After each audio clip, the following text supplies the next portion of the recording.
வணக்கம் சுபிக்ஷா டிவி நேயர்களே, உங்கள் அன்பான சயின்டிபிக் வேதிக் அஸ்ட்ராலஜர் அஸ்ட்ரோரஞ்சி பேசுகிறேன். நல்லது நினைப்போம், நல்லதே நடக்கும். இந்த வீடியோல நாம மகர ராசிக்காரர்களுக்கு மே 2024 எப்படி இருக்க போறதுன்னு பார்க்க போறோம். இப்போ பாத்தீங்கன்னா அதுக்கு முன்னாடி நம்மளோட வீடியோஸ் ஃபர்ஸ்ட் டைம் வரவங்க, நம்ம சேனல் ஃபர்ஸ்ட் டைம் வரவங்க மறக்காம சப்ஸ்கிரைப் பண்ணுங்க. ஃப்ரெண்ட்ஸ் அண்ட் ரிலேட்டிவ்ஸ்க்கு உங்க பிடிச்ச வீடியோ ஷேர் பண்ணுங்க. இப்ப பாத்தீங்கன்னா மகர ராசிக்காரர்களுக்கு 2024 மே மாதம் எப்படி இருக்க போகுதுன்னு பார்க்கும் பொழுது, ஆண்டு கிரகமாகிய கேது 9ஆம் இடத்திலும் ராகு 3ஆம் இடத்திலும் நீடித்திருக்க போகிறார். சனி 2ஆம் இடத்துல 7 நாள் சனியோட இறுதி பகுதி போயிட்டு இருக்க போறது மகர ராசிக்காரர்களுக்கு. ஜென்ம சனி முடிந்து விட்டது என்பது ஒரு பெரிய நல்ல விஷயமாக நம்ம எடுத்துக்கிறோம். அதே விஷயத்த பாத்தீங்கன்னா குரு பகவான் இதுவரைக்கும் 4ஆம் இடத்துல இருந்த குரு 5ஆம் இடம் என்று சொல்லப்படுகிற லட்சுமி ஸ்தானத்துக்கு மாறுறது ஒரு அருமையான ஒரு மாற்றத்தை கொடுக்கக்கூடிய ஒரு பயிற்சியாக இருக்கிறது. அது மே 1ஆம் தேதி மாதத்தின் முதல் நாளே நடக்கிறது.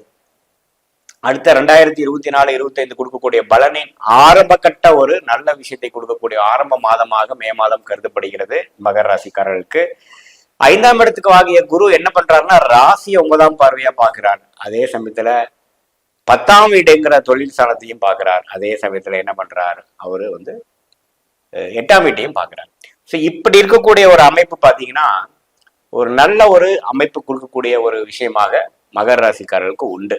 இப்ப பாருங்க, ராசி எப்ப குரு பார்க்கும் பொழுது ஒரு நல்ல தாக்கத்தை கொடுக்கக்கூடிய அமைப்பு கண்டிப்பாக உண்டு. ஸோ அதே சமயத்துல மத்த கிரகம் என்று சொல்லப்படுகிற அந்த செவ்வாயும் ராகும் 3ஆம் இடத்துல இருக்கிறது சில விஷயங்கள், அதாவது இடம் சார்ந்த விஷயங்கள், சகோதர விஷயத்துல எல்லாம் கொஞ்சம் கேர்ஃபுல்லா இருக்க வேண்டிய அமைப்பு கொடுக்குதுங்க.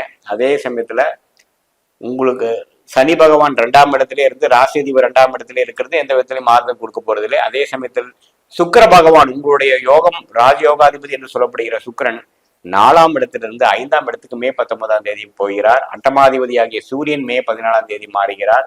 புதனும் மே 10ஆம் தேதி 3ஆம் இடத்திலிருந்து ராகு செவ்வாய் பிடியிலிருந்து 4ஆம் இடத்துல வருகிறார். இதெல்லாம் வைத்து பார்க்கும் பொழுது மாதத்தின் இறுதி பகுதி உங்களோட குரு பயிற்சியை நல்லாவே உணரக்கூடிய அமைப்பு இருக்குது. மாதத்தின் முதல் பகுதி கொஞ்சம் கேர்ஃபுல்லா இருக்கக்கூடிய அமைப்புகளாக இருக்கிறது. அந்த குரு பயிற்சியின் தாக்கங்கள், நல்ல தாக்கங்களை உணர்வுக்கு சில நாட்கள் ஆகக்கூடிய அமைப்புகள் கண்டிப்பாக காட்டுகிறது. இந்த செவ்வாய் புதன் ராகு சேர்க்கை 3ஆம் இடத்துல இருக்கிறது, அது ஒரு விஷயமாக இருக்கிறது. ஸோ பொதுவா பார்க்கும் பொழுது இது வரைக்கும் கல்யாணம் ஆகல, இந்த ஜென்மசனியில சில பிரச்சனைகள் ஆச்சு, கல்யாணம் ஆகி சில பிரச்சனைகள் ஆச்சுங்கிறவங்களுக்கு 2ஆம் கல்யாணம் ஆகக்கூடிய அமைப்புக்கு பரிபூர்ணமாக அமைகிறது பெண்களுக்கும் ஆண்களுக்கும் மகர ராசிக்காரர்களுக்கு.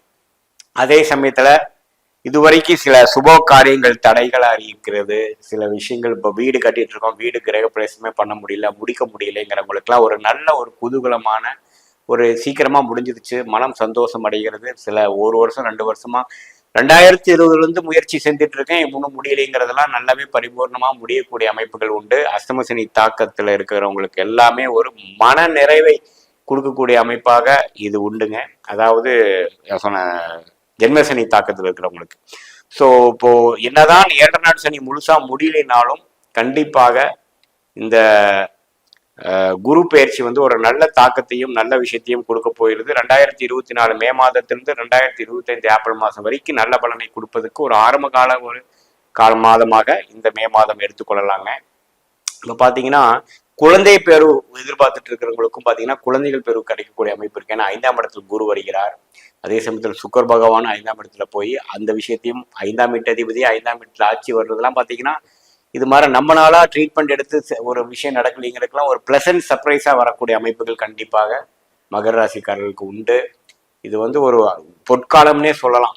மகர ராசிக்காரர்களுக்கு ஒரு நீடித்த ஒரு பொற்காலம், அடுத்த லெவல் ஆஃப் வாழ்க்கையில போறதுக்கு ஒரு ஆரம்ப கட்ட மாதமாக இருக்கிறது. மாணவ செல்வங்களுக்கு பார்த்தீங்கன்னா மே மாதம் இறுதி பகுதியிலிருந்து நல்ல ரிசல்ட்ஸ், அவங்க எதிர்பார்க்குற ரிசல்ட்ஸ் பெறக்கூடியதாகவும் நல்லா பெர்ஃபார்ம் பண்ணக்கூடியதாகவும் அவங்களுக்கு பிடிச்ச கோர்ஸ் ஜாயின் பண்றது மாதிரியும் நல்ல ஒரு மாற்றத்தை கொடுக்கக்கூடியது. புதன் பார்த்தீங்கன்னா செவ்வாய் ராகுவோட பிடியிலிருந்து மே 10ஆம் தேதி விலகிறது ஒரு நல்ல மாற்றத்தையும் கான்ஃபிடன்ஸும் கிளாரிட்டியும் மெமரி பவரும் கொடுக்கக்கூடிய அமைப்புமா இருக்குதுங்க. மே 10 வரைக்கும் கொஞ்சம் சுமாரான பலன்கள் தான் உண்டு.